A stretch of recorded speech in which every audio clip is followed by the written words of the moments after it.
کسی آیت میں کہا کہ ہم نے اپنے رسول کو بھیجا، کسی آیت میں کہا کہ اپنے محبوب کو نازل کیا، کسی آیت میں کہا کہ رحمت والے نبی کو تمہارے بیچ میں بھیجا، کسی آیت میں کہا کہ اپنے رسول کو تمہارے بیچوں بیچ مبعوث فرمایا۔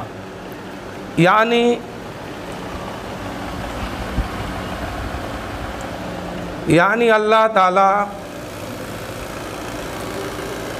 پورے قرآن میں یہ نہیں کہا کہ ہم نے اپنے رسول کو مکہ میں پیدا کیا، ہم نے اپنے رسول کو خانہ کعبہ کے صحن میں پیدا کیا، ہم نے اپنے رسول کو عبداللہ کے گھر میں پیدا کیا، کہیں نہیں کہا۔ جہاں جہاں اپنے محبوب کا ذکر کیا تو یہی کہا کہ ہم نے اسے بھیجا، ہم نے اسے مبعوث کیا، ہم نے اسے اتارا، ہم نے اسے نازل فرمایا، ہم نے اسے بھیجا۔ بھیجنے کا مطلب یہ ہے کہ یہ ذات اقدس کہیں نہ کہیں موجود تھی۔ مثال کے طور پر ایک 10 سال 20 سال کے نوجوان سے میں اگر کہوں کہ تمہارا بیٹا آیا، اب وہ شادی نہیں کیا ہے تو وہ کہے گا کہ بیٹا ہے یہ نہیں تو آئے گا کہاں سے؟ یعنی آنے کا لفظ جو ہے اس کے لیے استعمال کیا جاتا ہے جو پہلے سے کہیں نہ کہیں موجود ہو۔ کوئی آنے والا ہے ابھی جمعہ کی نماز ادا کرنے کے لیے، ان کے لیے کہا جائے گا کہ فلاں شخص آنے والا ہے، فلاں شخص آ رہا ہے، یہ جملہ ان کے لیے استعمال ہوگا۔ اور جو پہلے سے موجود نہ ہو یہ جملہ اس کے لیے ہرگز استعمال نہیں ہوگا۔ اور رب فرماتا ہے کہ میں نے اپنے رسول کو تمہارے بیچوں بیچ میں بھیج دیا ہے، مبعوث فرمایا ہے، نازل فرمایا ہے۔ اس کا مطلب یہ ہے کہ یہ ذات اقدس آمنہ کے گھر میں پیدا نہیں ہوئی ہے، یہ ذات اقدس عبداللہ کے گھر میں تشریف نہیں لایا ہے، بلکہ اس سے پہلے بھی کہیں نہ کہیں یہ موجود تھی۔ اللہ نے عبداللہ کے گھر میں بھیجا، آمنہ کا دلارا بنا کے بھیجا، عبداللہ کا لاڈلا بنا کر بھیجا، عبد المطلب کا پوتا بنا کر کے بھیجا، لیکن بھیجنے سے پہلے یہ ذات اقدس کہیں نہ کہیں موجود ہے۔ اب حضور فرماتے ہیں اول ما خلق اللہ نوری، میں تو اس وقت موجود تھا جب کچھ بھی نہیں تھا، اور اللہ کے حکم سے جب کوئی کچھ بھی نہیں تھا تو یہ ذات اقدس اس وقت پیدا کیا گیا کہ حضور فرماتے ہیں کہ جب کچھ نہیں تھا تو اللہ نے اپنے نور سے ایک نور سامنے رکھا، اس کا نام محمد رکھ دیا، میں وجود میں آ گیا، اب اللہ کی مرضی سے میں شیئر کرتا رہا۔ کہاں رہا، کیسے رہا، اللہ جانے، لیکن اللہ نے جو کہا کہ ہم نے اسے بھیجا ہے، پیدائش کا لفظ اللہ نے پورے قرآن میں کہیں نہیں لیا، اللہ نے پیدائش کا لفظ کہیں نہیں لیا۔ اب یہ ذات اقدس جو تشریف لا رہے ہیں وہ دیکھیے، حضرت آمنہ رضی اللہ تعالیٰ عنہ کے گھر پر تشریف لا رہے ہیں، حضور کی پیدائش یہاں ہو رہی ہے، لیکن یہاں پر بھی اللہ کہتا ہے کہ میں نے بھیجا ہے۔ دنیا میں، کائنات میں، پوری کائنات میں جو بھی بچہ حضرت آدم سے لے کے اب تک پیدا ہوا اور اب سے لے کے تا قیامت تک پیدا ہونے والے ہیں، سب کے ساتھ ایک ہی مسئلہ ہے کہ وہ برہنہ پیدا ہوتا ہے، وہ لنگا پیدا ہوتا ہے، چاہے امیر کے گھر میں ہو یا غریب کے گھر میں ہو، سب کے سب لنگا پیدا ہوتا ہے۔ لیکن کائنات میں یہ پہلی بار ہے کہ اللہ تعالیٰ نے اپنے حبیب، حضرت آمنہ رضی اللہ تعالیٰ عنہ فرماتی ہے کہ میں نے دیکھا کہ جب وہ نور پاک میرے شکم پاک کے اندر تھا تو میں جس پہاڑ پر چڑھتی تھی پہاڑ میرے لیے نرم ہو جاتے تھے، جس نوکیلے پتھر پر میں پیر رکھ دیتی تھی وہ پتھر چبھتا نہیں تھا بلکہ میرے پیر کا بوسہ لیا کرتا تھا، میں جدھر جا رہی تھی آواز مجھے سنائی دیتا تھا۔ اتنے میں حضرت آمنہ کہتی ہے کہ جب وہ نور نظر اس دنیا میں تشریف لایا ہے، میں نے چاہا کہ وہ نور والا جو میرے شکم پاک کے اندر تھا تو پتھر مجھے چبھتا نہیں تھا، کانٹا مجھے چبھتا نہیں تھا، پہاڑ کا سفر میرے لیے آسان ہو جاتا تھا۔ دیکھوں تو وہ نور والا آج دنیا میں تشریف لایا ہے، ان کا چہرہ کیسا ہے، ان کا مخرہ کیسا ہے، ان کی صورت کیسی ہے، ان کا شکل کیسا ہے۔ حضرت آمنہ کا بیان ہے کہ میں نے چاہا کہ اس نور والے کا چہرہ دیکھوں تو کیا دیکھتی ہوں کہ وہ نور والا عام بچوں کے طرح نہیں آیا ہے، بلکہ سفید لباس کے ساتھ دنیا میں تشریف لایا ہے۔ حضرت آمنہ کہنے لگی میں گھبرا گئی، یہ معاملہ کیا ہے، یہ ماجرا کیا ہے؟ ارے ہر بچہ پیدا ہوتا ہے لنگا پیدا ہوتا ہے، برہنہ پیدا ہوتا ہے، لیکن آج میرا نور نظر دنیا میں آیا ہے، ان کے ساتھ معاملہ الگ ہے۔ ابھی میں سوچ ہی رہی تھی کہ اللہ کی بارگاہ سے آواز آتی ہے، اے آمنہ سوچتی کیا ہے، یہ کوئی عام بچہ نہیں ہے، یہ اللہ کا محبوب ہے، اور اس کا رب اس کو جنت سے کپڑا پہنا کے بھیجا ہے، جنت سے لباس دے کر کے بھیجا ہے۔ حضرت آمنہ کا کہنا ہے۔ اس کے بعد حضرت اسماء حضور کی پھوپھی ہے۔ جب حضور دنیا میں تشریف لانے کا وقت قریب آیا تو حضرت اسماء حضور کی پھوپھی کہیں سے پانی کا گھڑا اپنے سر پر رکھ کے لے آ رہی ہے۔ آواز آتی ہے رب کی بارگاہ سے، حاتف غیبی فرماتا ہے اے آسماء کدھر جا رہی ہو اور سر پر کیا رکھی ہو؟ حضرت آسماء کہنے لگی اے میرے پروردگار، میرے سر پر جو ہے یہ پانی کا مٹکا ہے، پانی لے کے جا رہی ہوں۔ آواز آتی ہے کدھر جا رہی ہو؟ حضرت آسماء کہنے لگی آج میرے بھاؤج آمنہ کے گھر میں، آج میرے بھائی عبداللہ کے گھر میں، آج میرے بابا عبد المطلب کے گھر میں ایک بچہ پیدا ہونے والا ہے، اس کو نہلانے کے لیے، اس کو غسل دلانے کے لیے میں پانی لے کے جا رہی ہوں۔ آواز آتی ہے رب کی بارگاہ سے اے آسماء تجھے پتہ نہیں ہے وہ کون بچہ ہے، وہ کون بچہ ہے؟ آسماء کہنے لگی ہاں میرے پروردگار مجھے معلوم ہے، وہ میرے بھاؤج آمنہ کے بیٹا ہے، میرے بھائی عبداللہ کا نور نظر ہے، میرے باپ عبد المطلب کا پوتا ہے۔ آواز آتی ہے رب کی بارگاہ سے اے آسماء سن لے، جس بچے کو تم غسل دلانے کے لیے پانی لے کے جا رہی ہو وہ کوئی عام بچہ نہیں ہے، وہ اللہ کا حبیب ہے، اور وہ بچہ جو دنیا میں آئے گا ناپاکی کے ساتھ نہیں آئے گا، غلاظت کے ساتھ نہیں آئے گا، کشافت کے ساتھ نہیں آئے گا، بلکہ اس کا رب اس کو جنت سے غسل دے کر کے دنیا میں بھیج رہا ہے۔ یہ میرے نبی کا کرم ہے، یہ میرے نبی ہے جو جنت سے غسل کر کے دنیا میں تشریف لا رہے ہیں۔ عام بچہ جب پیدا ہوتا ہے، پوری کائنات میں کوئی بھی بچہ پیدا ہوتا ہے اس کو نہلانے کی ضرورت پڑتی ہے، گندگی ساتھ میں ہوتی ہے، اس کو صاف کرنے کی ضرورت پڑتی ہے۔ یہاں رب فرماتا ہے، آمنہ کا قول ہے کہ میرا بیٹا جب دنیا میں آیا ہے سفید لباس کے ساتھ آیا ہے اور جنت سے غسل کر کے تشریف لایا ہے۔ اب حضرت آمنہ کہتی ہے کہ جب وہ نور نظر دنیا میں تشریف لائے تو میں نے چاہا کہ اس نور والے کا چہرہ دیکھوں کہ ان کی صورت کیسی ہے، جن کو میرے پیٹ میں آنے کے بعد اتنا وہ کرم دکھائے، جن کے آنے سے مجھے اتنی سکون حاصل ہوئی۔ ماں آمنہ فرماتی ہے کہ جیسے عام عورتوں کو ایام حمل میں تکلیف ہوتی ہے اس کا احساس مجھے کبھی نہیں ہوا۔ حضرت آمنہ کو اس کا احساس کبھی نہیں ہوا۔ اب میرے نبی کو دیکھنے کے لیے ان کی امی جان کہتی ہے کہ میں نے چاہا کہ دیکھوں ان کی صورت کیسی ہے، تو حضرت آمنہ جو ہی نظر اٹھا کے دیکھنے لگی تو کیا دیکھتی ہے کہ یہ آنے والا بچہ جو ہے سر کو سجدے میں رکھا ہوا ہے، سر کو سجدے میں رکھا ہوا ہے اور زبان سے کہہ رہا ہے رب حبلی امتی، رب حبلی امتی، رب حبلی امتی۔ اے میرے رب میری امت کو میرے حوالے کر دے، میری امت کو میرے حوالے فرما دے، میری امت کو میرے حوالے فرما۔ یہ رب حبلی امتی امتی کون بول سکتا ہے؟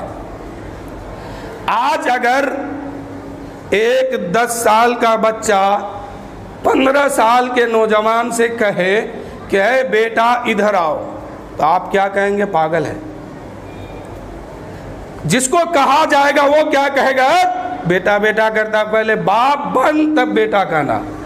پتا کیا چلا کہ کسی کو بیٹا بولنے کے لیے باپ بننا ضروری ہے، کسی کو پوتا بننے کے لیے دادا بننا ضروری ہے، کسی کو نواسا بولنے کے لیے نانا بننا ضروری ہے، کسی کو امتی امتی بولنے کے لیے نبی ہونا ضروری ہے۔ جب تک نبی نہیں ہوں گے تب تک کسی کو امتی نہیں بول سکتے۔ اور یہاں میرا نبی ہے، ابھی دنیا میں تشریف لایا ہے اور سر کو سجدے میں رکھا ہے، اللہ کی بارگاہ میں فریاد کر رہا ہے، رب حبلی امتی، رب حبلی امتی، اے میرے رب میری امت کو میرے حوالے فرما دے، میری امت کو میرے حوالے کر دے، میری امت کو میرے حوالے فرما۔ یہ امتی امتی وہی بولتا ہے جو پیدا ہونے سے پہلے نبی بن کے تیار تھا۔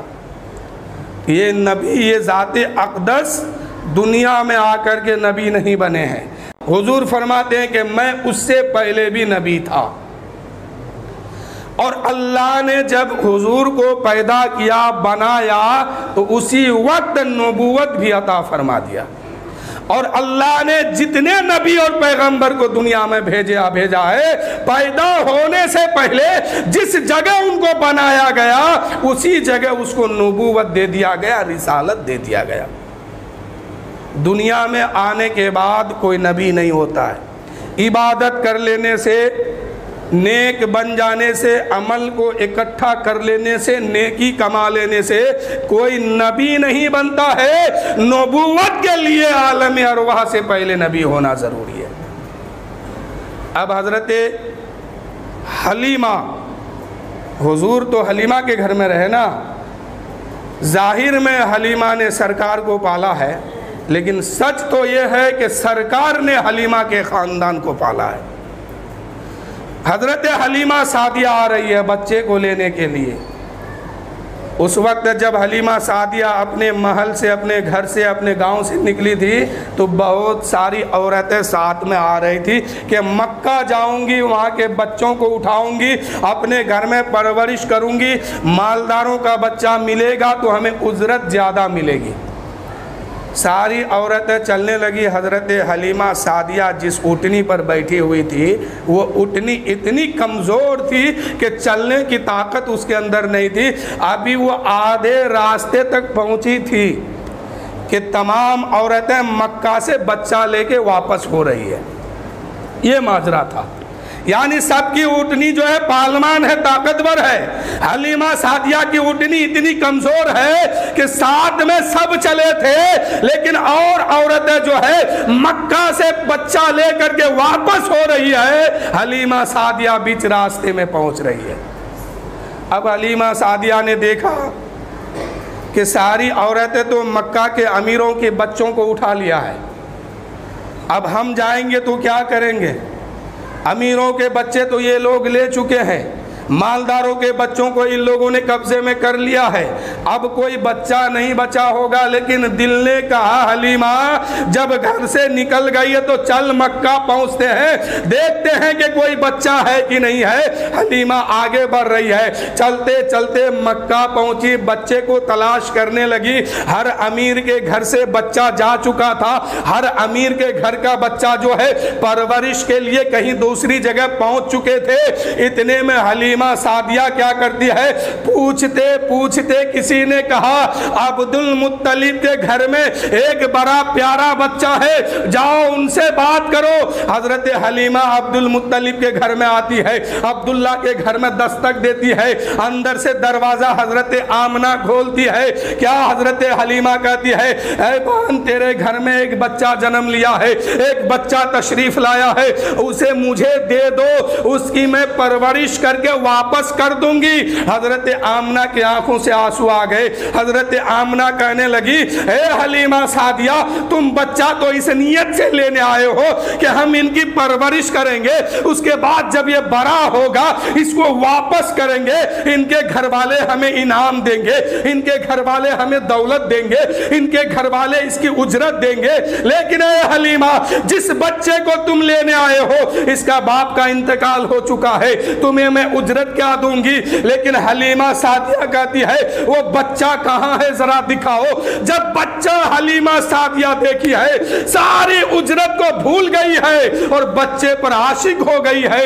حلیمہ کا کہنا ہے اے بہن، اجرت کی بات بعد میں کر لینا، پہلے اپنا بچہ میرے گود میں دے دو، میں اس کو لے کے جاؤں گی، میں اس کو لے کے جاؤں گی۔ اب حلیمہ سعدیہ کی اونٹنی پر میرے نبی تشریف فرما ہے، وہی اونٹنی جو دوڑنا تو مشکل چلنے کے قابل نہیں تھا، اب میرے نبی اس پر تشریف فرما ہے۔